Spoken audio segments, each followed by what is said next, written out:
Hey guys, so this is a quick video about technology, the singularity, and mysticism. And the three surprisingly go very well together. Um, Through my coursework this semester, I've studied Kevin Kelly. I've read about the Technium. I've read a little bit about Ray Kurzweil. I've read his books before, so I didn't focus on him so much this semester. And Michael Chorost's book, The Worldwide Mind, in which he posits that through the internet we'll hook up our consciousness directly to each other, and we'll really have an intranet, an interdependent consciousness in which we're sharing both of our ideas, our emotions, our feelings, our thoughts, our intuitions. All of that will be out there, connected um, and linked up through what he posits to be plausible mechanisms that we can insert, like up our spinal column and into our brain, that feed into our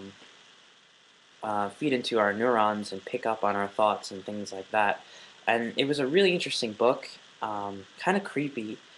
And one of the first things that stood out in the book to me was the parallels between what he was saying about people will get a sense of what other people are thinking, and will know things before we know them consciously. We'll be able to read each other's thoughts, sense each other's feelings, be empathic. He has a he Michael Kors is basically creating or writing a technologized version of what, like, the New Age folks or New Consciousness people say about the evolution of consciousness and technology, and how we're about to create the new sphere, and um, we'll all be psychically connected, except he has physical mechanisms for these inward states. So he has a technologized version of a spiritual state of connection and psychic unity. Now, one of the questions that actually got raised for me was his vision of a future in which we're all connected and we're all linked up is strikingly similar to spiritual visions of the future, but it's literalized. Um,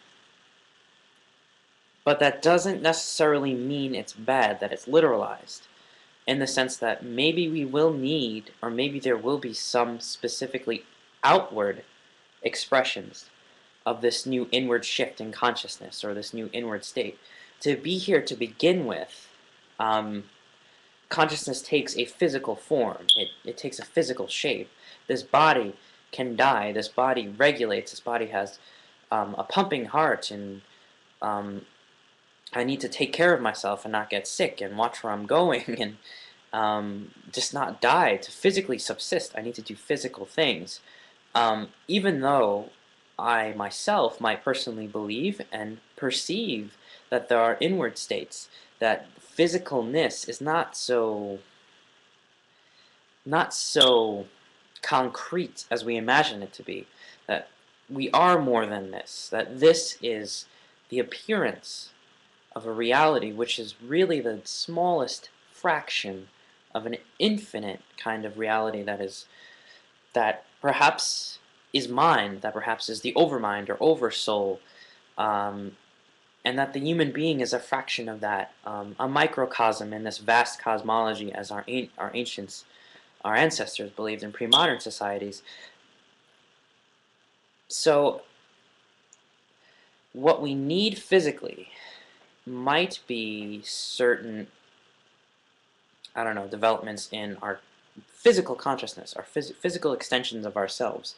So, I mean, it's plausible, and this is the only thing I really came up with and really um, kind of entertained while reading this theorist and other theorists about this. It's plausible that we would need physical mechanisms for shifts in consciousness.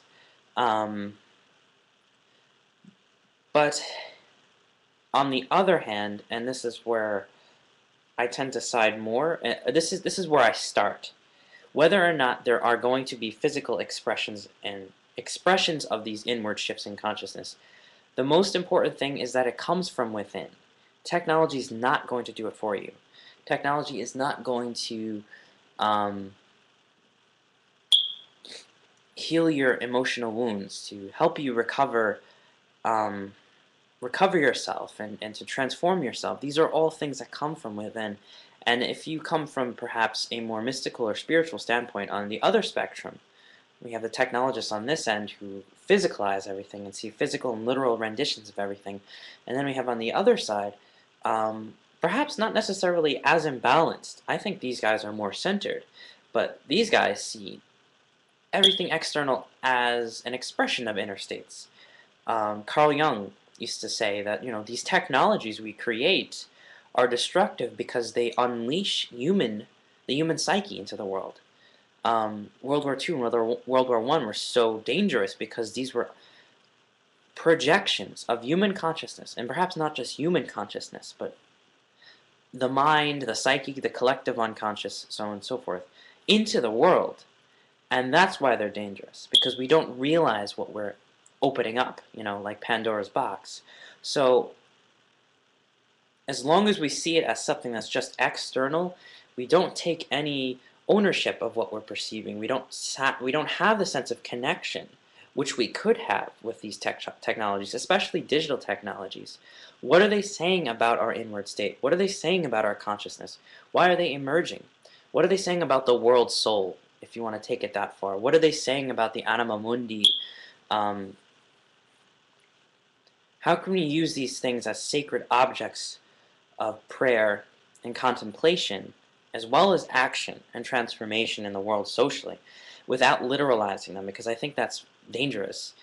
And if I haven't read Kevin Kelly incorrectly, he is one of these folks who do believe that we should see technology as a force that's autonomous and self-organizing. It's its own organism, and we're part of it, but we're also subservient to it and the least effective towards it. Yeah, even in his book, What Technology Wants, because he's sort of anthropomorphizing or personifying technology he says in a biological sense, sort of like what a cell wants to eat, rather than a thinking person. But he's still, to some degree, personifying it.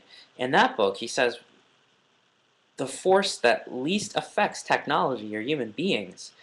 And I have the complete reverse perspective. The force that brings and unleashes technology is the human being, but it's deeper than that. It's not just anthropomorphizing. The human being is itself an expression, an unfoldment of...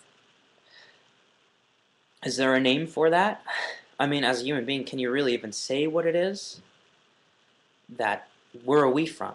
Where do we emerge from? I think there's a certain humility that we have to be present with when talking about these sorts of things, because it's mysterious, it's very big, not only the physical and evolutionary processes which we emerge from, but then the spiritual stories of which we emerge from, the cosmologies, the creation stories, and even the mystical stories. Just the mystics themselves who talk about this all the time, where we came from, the descent of the soul into matter.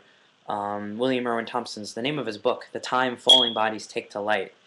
All of these stories talk about, this descent of the human soul into physical incarnation, and the soul itself is part of this higher world, this higher cosmology that is beyond the smallness of human thought. So the way to grasp it is not to physically grasp it with the human mind, but to be silent and open one's heart. To open one's heart, and so that their soul may begin to fill them, that their higher nature may begin to enact in the world. If we use technology like that, awesome. If we see technology as like a symbol for like Indra's net, interconnectivity, the relative and the universal, the microcosm, the macrocosm, these are all great things. So I guess I'll end that here. I really just wanted to mention a couple of things about Chorost in the book, and how, as much as I like it, and it was really exciting, because each chapter went into a lot of details, and I learned a lot about the brain, and a lot about the technologies that we're using to interface with the brain. And let me just add that the guy is legally blind, legally deaf. I don't even know if that's really a word, but he's deaf, and he has cochlear implants. So he feels like a cyborg. He feels like the technology enhances him. It allows him to think and perceive and interact with the world um, on a human level. So if technology can connect, he wants to use it to connect other people. And I like that. The one good thing I liked about the book, just to summarize, is that he thinks that just as the left and the right hemispheres have this, um, what's it called? Oh, geez, I forgot the name of it. He uses it so many times, but it's how the left and the right brain talk to each other. Um, they're able to communicate with each other in really complex parallel networks. Um, we need a corpus callosum. We need a corpus callosum of technology and human beings. Because what John Ebert actually also said was technology is too fast. It's not moving at the speed of the human organism. The human organism can only do so many things at once. Can only receive so many texts. Technologies are kind of flooding our consciousness, and to some degree, they are making things depersonalized. They are connecting us, but at the same time, they're also disconnecting us from ourselves. There's just too much. There's too many emails to check. Um, Sometimes it's too disembodying, going into these other virtual worlds, as I talked about in the last video.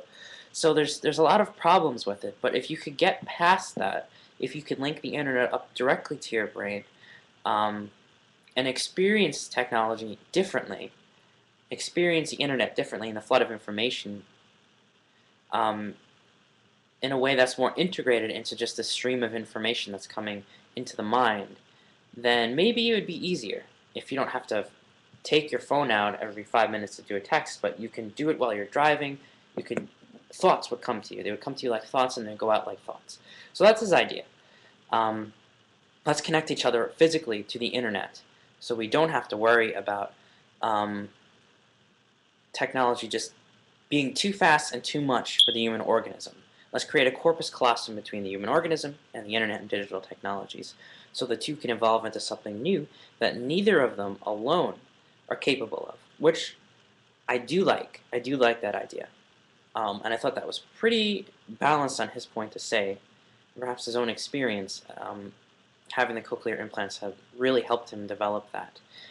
So he doesn't necessarily see technology as bad or as literalized as Kevin Kelly does, because he doesn't think the internet's going to become self-aware. He doesn't think he's doubtful that artificial intelligence will come anytime soon. But what he does see happening is the internet is not self-aware, but we are. So the unification of the internet as a kind of extension of our minds, of our organism, connected with us, creates a kind of superorganism, which is neither human nor machine anymore, which is neither